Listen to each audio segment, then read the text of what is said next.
हर छोटा बड़ा बदलाव बड़ी कामयाबी का हिस्सा होता है। जीवन में असफल वही होता है जो हालात से निराश होकर हार मान लेता है, लेकिन जो बार बार प्रयास करते हैं, कोशिशें करते हैं, वही सफल होते हैं। जीवन में समस्याओं का आना जाना लगा रहता है। बड़े लक्ष्य अगर हासिल करने हैं तो प्रयास में कमी ना होने दें। नमस्कार, सुप्रभात। मैं हूं प्रीति सिंह। आप सभी को पावन नवरात्रि की संसद टीवी की तरफ से हार्दिक शुभकामनाएं। आइए शुरुआत करते हैं मुख्य गतिविधियों के साथ। प्रधानमंत्री नरेंद्र मोदी के स्वच्छ भारत मिशन के 10 वर्ष पूरे होने पर विश्व भर से आ रहे बधाई संदेश। माइक्रोसॉफ्ट के संस्थापक बिल गेट्स, एशिया विकास बैंक के अध्यक्ष, विश्व बैंक के अध्यक्ष अजय बंगा और रतन टाटा ने स्वच्छ भारत मिशन जैसे परिवर्तनकारी अभियान की अगुवाई करने के लिए प्रधानमंत्री नरेंद्र मोदी की सराहना और दी बधाइयां।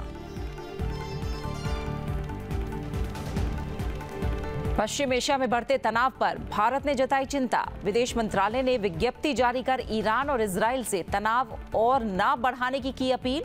भारतीयों को ईरान की यात्रा से बचने की सलाह।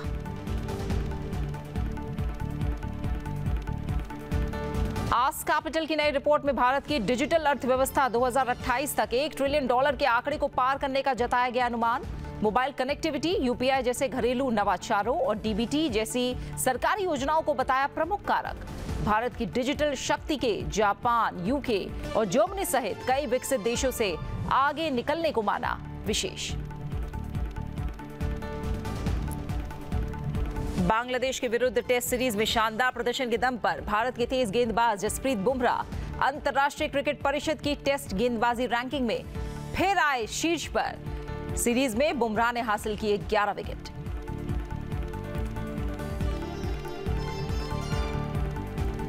और आज से हो रही है शारदीय नवरात्रों की शुरुआत। मंदिरों में उमड़ी भक्तों की भीड़। देश भर में होगा गरबा, रास और रामलीलाएं।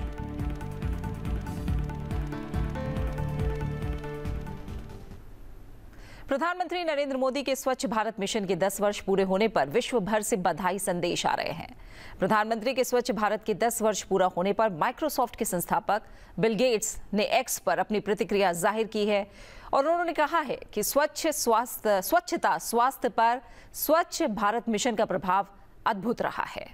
वहीं एशियाई विकास बैंक के अध्यक्ष मासात्सुको अस्कावा ने स्वच्छ भारत मिशन को एक परिवर्तनकारी अभियान बताया है और कहा है कि इस अभियान की अगुवाई करने के लिए प्रधानमंत्री नरेंद्र मोदी की सराहना और बधाइयां। उन्होंने कहा कि एशियाई विकास बैंक को इस दूरदर्शी पहल पर भारत के साथ साझेदारी करने पर गर्व है। Congratulations to the people of India on Swachh Bharat Day, celebrated on the anniversary of Mahatma Gandhi's birth.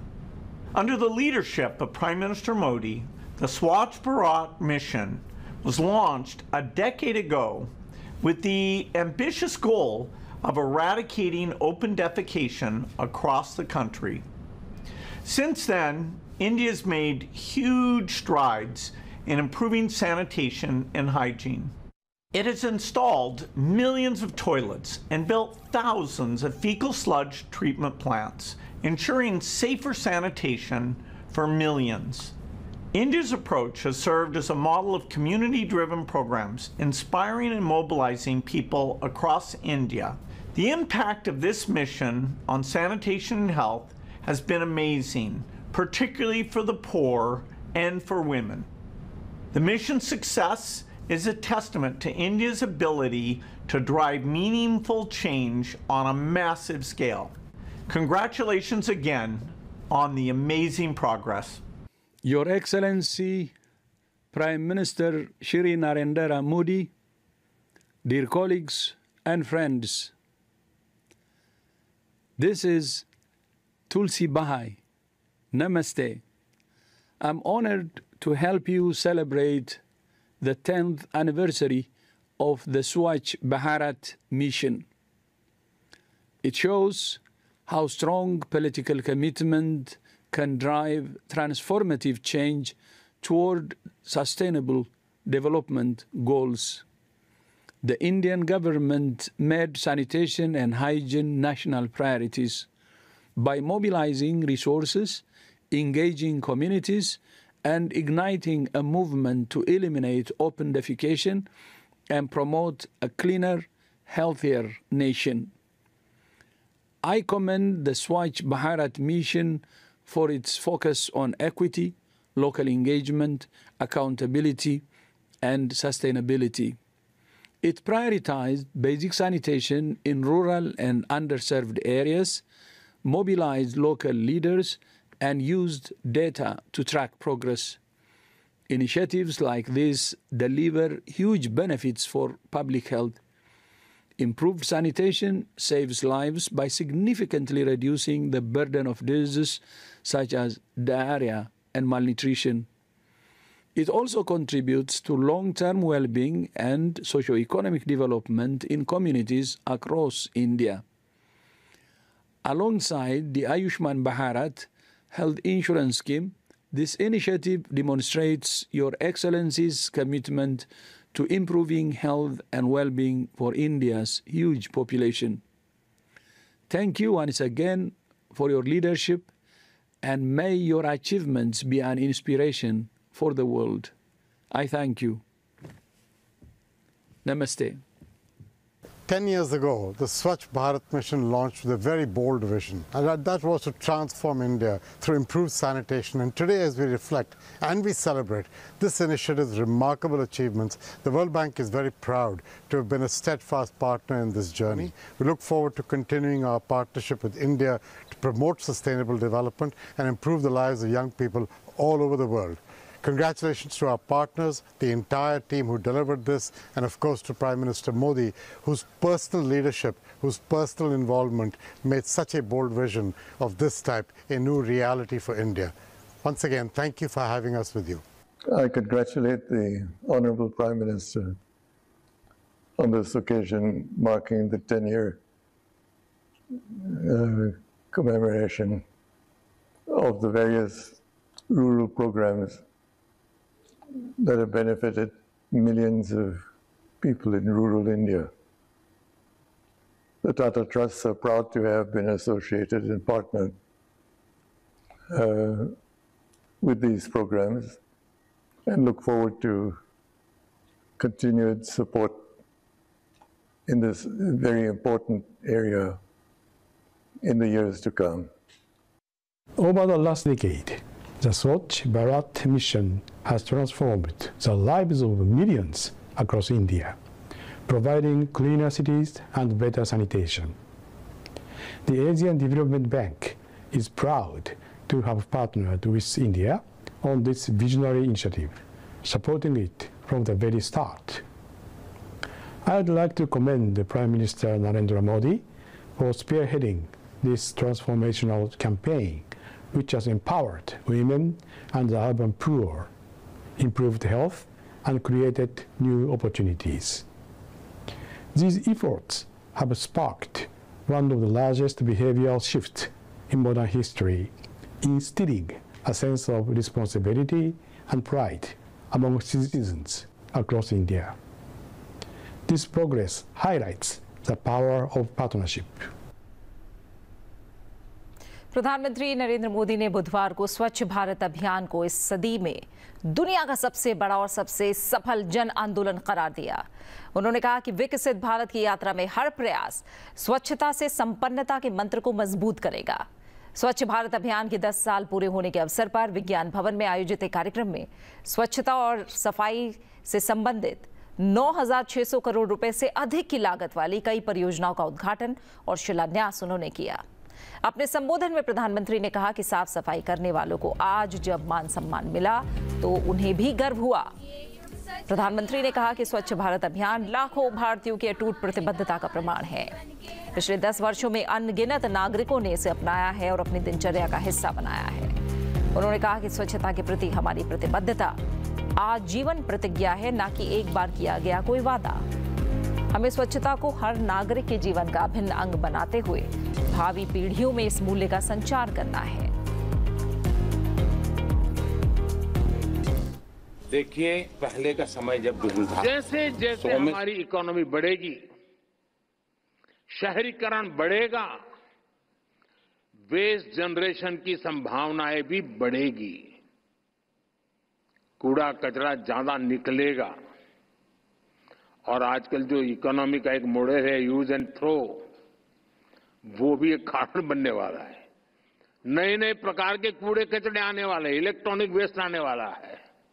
इसलिए हमें फ्यूचर की अपनी स्ट्रेटेजी को और बेहतर करना है। हमें आने वाले समय में कंस्ट्रक्शन में ऐसी टेक्नोलॉजी डेवलप करनी होगी जिससे रिसाइकल के लिए सामान का ज्यादा उपयोग हो सके। हमारी जो कॉलोनियां हैं, हमारे जो हाउसिंग है, कॉम्प्लेक्सेस है, उनको हमें ऐसे डिजाइन करना होगा कि कम से कम जीरो की तरफ हम कैसे पहुंचे। हम जीरो कर पाए तो बहुत अच्छी बात है, लेकिन कम से कम अंतर बचे जीरो से। हमारा प्रयास होना चाहिए कि पानी का दुरुपयोग ना हो और वेस्ट पानी को ट्रीट करके इस्तेमाल करने के तरीके सहज बनने चाहिए। प्रधानमंत्री नरेंद्र मोदी ने 2 अक्टूबर को राष्ट्रपिता महात्मा गांधी की जयंती के मौके पर 83,000 करोड़ रुपए से अधिक की योजनाओं का उद्घाटन किया और शिलान्यास किया। प्रधानमंत्री ने हजारीबाग के विनोबा भावे यूनिवर्सिटी परिसर से जनजातीय कल्याण और विकास परियोजनाओं की शुरुआत की। इस मौके पर प्रधानमंत्री ने जनजातीय आदिवासी न्याय महाअभियान के तहत कई कल्याणकारी योजनाओं का बटन दबाकर उद्घाटन किया। इस मौके पर प्रधानमंत्री ने कहा कि आज मुझे एक बार फिर झारखंड की विकास यात्रा में सहभागी बनने का सौभाग्य मिल रहा है। कुछ ही दिन पहले मैं जमशेदपुर आया था। जमशेदपुर से मैंने झारखंड के लिए सैकड़ों करोड़ की विकास परियोजनाओं का शुभारंभ किया था। झारखंड के हजारों गरीबों को पीएम आवास योजना के तहत अपना पक्का घर मिला था और अब कुछ ही दिनों के भीतर आज झारखंड में 80,000 करोड़ रुपए से ज्यादा की विकास परियोजनाओं का शिलान्यास और लोकार्पण हुआ है। ये योजनाएं आदिवासी समाज के कल्याण और उत्थान से जुड़ी हैं। आज महात्मा गांधी पूज्य बापू की जन्म जयंती है। आदिवासी विकास के लिए उनका विजन, उनके विचार हमारी पूंजी है। गांधी जी का मानना था कि भारत का विकास तभी हो सकता है जब जनजातीय समाज का तेज विकास हो। मुझे संतोष है कि आज हमारी सरकार आदिवासी उत्थान पर सबसे ज्यादा ध्यान दे रही है। भारत पश्चिम एशिया में बढ़ते तनाव पर बेहद चिंतित है और सभी पक्षों से संयम बरतने का आह्वान करता है। ईरान और इजरायल के बीच बढ़ते तनाव पर चिंता जाहिर करते हुए विदेश मंत्रालय ने एक विज्ञप्ति जारी की है। भारत ने बुधवार को पश्चिम एशिया में सुरक्षा स्थिति के बढ़ने पर गहरी चिंता व्यक्त की। कहा कि संघर्ष को व्यापक क्षेत्रीय आयाम नहीं लेना चाहिए। साथ ही उसने अपने नागरिकों को ईरान की सभी गैर जरूरी यात्रा से बचने की सलाह दी। भारत की टिप्पणी इजरायल द्वारा हिजबुल्लाह प्रमुख हसन नसरल्लाह और आतंकवादी संगठन के अन्य कमांडरों की हत्या के जवाब में ईरान द्वारा इजरायल में लगभग 200 मिसाइलें दागे जाने के एक दिन बाद आई है। ईरानी कार्रवाई के बाद इजरायली प्रधानमंत्री बेंजामिन नेतन्याहू ने कहा कि ईरान उसके लिए भुगतान करेगा। विदेश मंत्री एस जयशंकर ने बुधवार को अमेरिका के राष्ट्रीय सुरक्षा सलाहकार जेल सुवलिन के साथ बैठक की। इस दौरान दोनों नेताओं ने द्विपक्षीय सहयोग पर चर्चा की। एस जयशंकर ने एक सोशल मीडिया पोस्ट में कहा, एनएसए जेल सुवलिन के साथ एक शानदार बैठक हुई है। हमेशा की तरह द्विपक्षीय सहयोग पर एक उत्पादक बातचीत हुई और वैश्विक राजनीति के बारे में अच्छे विचारों का आदान प्रदान हुआ। इससे पहले एस जयशंकर ने अमेरिकी विदेश मंत्री एंटनी ब्लिंकन से मुलाकात की, जहां उन्होंने हालिया द्विपक्षीय और क्वाड बैठकों के परिणामों की समीक्षा की। उन्होंने गहरे सहयोग और पश्चिम एशिया, भारतीय उपमहाद्वीप, भारत प्रशांत और यूक्रेन के विकास सहित विभिन्न भू राजनीतिक मुद्दों को संबोधित किया।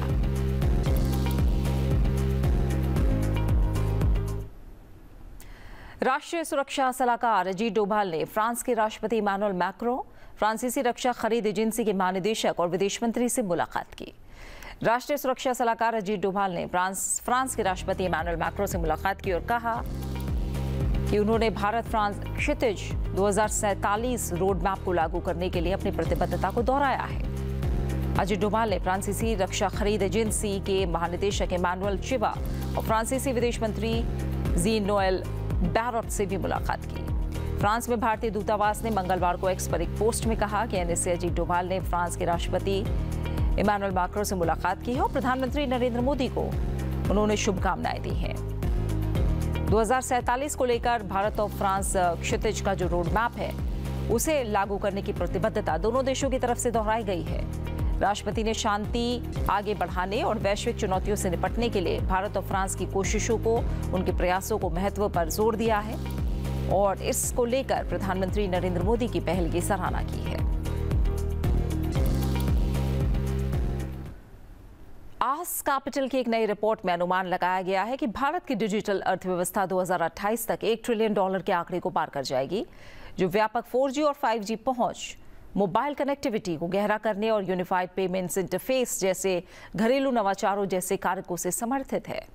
आस्क कैपिटल की रिपोर्ट के मुताबिक वित्तीय समावेशन के लिए भारत का प्रयास गेम चेंजर रहा है। प्रधानमंत्री जन धन योजना और प्रत्यक्ष लाभ हस्तांतरण यानी डीबीटी जैसी सरकारी योजनाओं ने विशेष रूप से ग्रामीण क्षेत्रों में वित्तीय सेवाओं तक सार्वभौमिक पहुंच को गति दी है।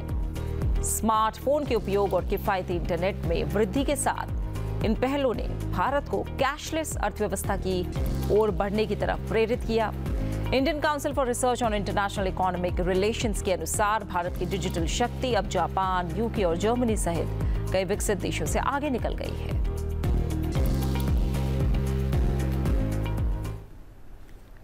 राष्ट्रपति द्रौपदी मुर्मू आज से 2 दिवसीय राजस्थान की यात्रा पर जा रही हैं। राष्ट्रपति द्रौपदी मुर्मू 3 से 4 अक्टूबर यानी 2 दिन राजस्थान का दौरा करेंगी।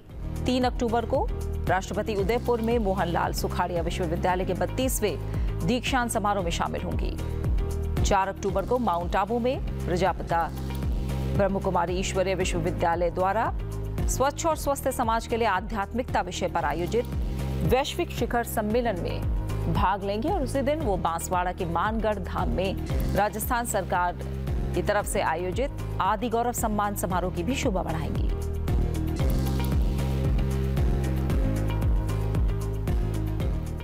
खेल की दुनिया से एक अहम खबर है। भारत के तेज गेंदबाज जसप्रीत बुमराह बांग्लादेश के खिलाफ कानपुर में खेले गए दूसरे टेस्ट क्रिकेट मैच में 6 विकेट लेने के बाद अंतर्राष्ट्रीय क्रिकेट परिषद की टेस्ट गेंदबाजी रैंकिंग में फिर से शीर्ष पर पहुंच गए हैं। 30 साल के तेज गेंदबाज ने भारतीय टीम के अपने साथी रविचंद्रन अश्विन की जगह पहला स्थान हासिल किया। अश्विन को बांग्लादेश के खिलाफ श्रृंखला का सर्वश्रेष्ठ खिलाड़ी चुना गया था।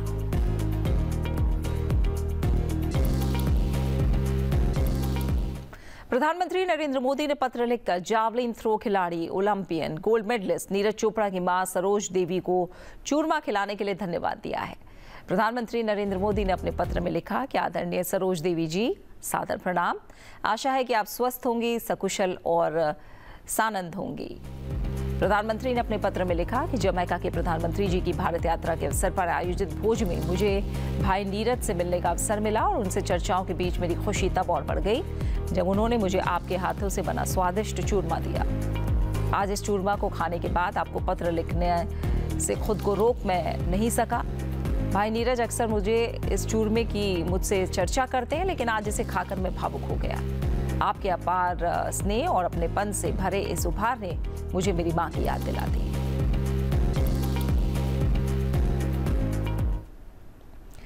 आज से शारदीय नवरात्र शुरू हो गए हैं। हिंदू धर्म में नवरात्रि के त्योहार का विशेष महत्व होता है। नवरात्रि पर देवी दुर्गा के 9 अलग अलग स्वरूपों की विशेष रूप से पूजा अर्चना की जाती है। अश्विन माह के शुक्ल पक्ष की प्रतिपदा तिथि को लेकर नवमी तिथि तक शारदीय नवरात्र रहते हैं। शुभ मुहूर्त में कलश स्थापना के साथ विधि विधान से मां दुर्गा की पूजा और अनुष्ठान आरंभ होते हैं। नवरात्रि के पहले दिन देवी मां पहले स्वरूप मां शैलपुत्री की आराधना की जाती है।